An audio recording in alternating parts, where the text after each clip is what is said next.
in Washington, corporations, they have a negative, there's a negative connotation about corporations. Just the term corporations. Sure.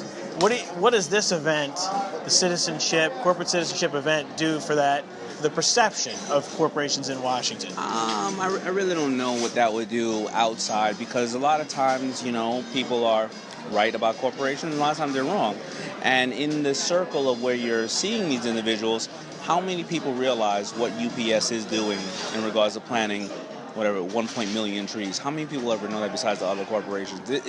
It'll always be the everyday person's view that powerful, large, anything with money is bad, right? But that's not really what we should be concentrating on. I like the corporations here who are concentrating on giving back no matter what. And if you're fortunate enough to then work in nonprofits or work in foundations, those nonprofits and foundations, they call on these corporations who really believe in them to fund a lot of their programs, and those are the people who see it, and sooner or later, the people who need the help, disaster relief and people like that, they get it. So a lot of times it's like when I first we first gave away a lot of money and to a lot of foundations. We said, do not tell anybody, because we didn't want to make a profit off of people's hardships.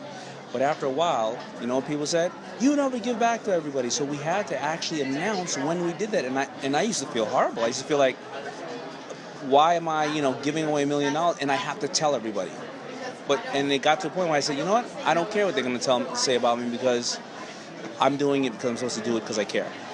So there's like a fine line. It is a fine line, because, if your initiative is to go out and tell the world that you're doing it, then maybe that's just advertising, right? And if you really care about who you're doing things for and what you're doing it for, you're going to do it regardless of what people say about you. Mm-hmm. Now, here in Washington, on Capitol Hill, do you think there's anything missing in terms of policy for businesses to help small businesses? Anything that you think Congress should be doing right now?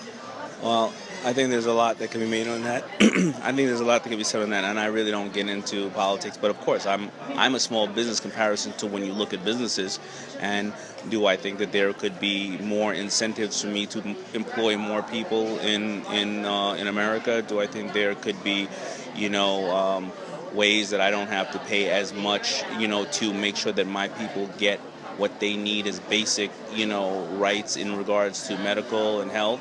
Yes, I do. But that's neither here nor there. I'm part of the voting process, as we all are, and we just have to make our voice known. Yep. As you know, there's the debate going on about minimum wage. Yes. Do you think raising it to like $10.10 an hour, like the president has proposed, do you think that would be good for small business, or would it have a negative impact? I don't think it'll have. Well, I don't know. You're going to have to talk to an economist about that. Most of my people get paid more than minimum wage, because I don't have the type of business where it's a lot of hard labor where you offer minimum wage to. So I tend to pay a little bit above that. Everybody's paid above that. So that's really for an economist to answer. I really wouldn't know that.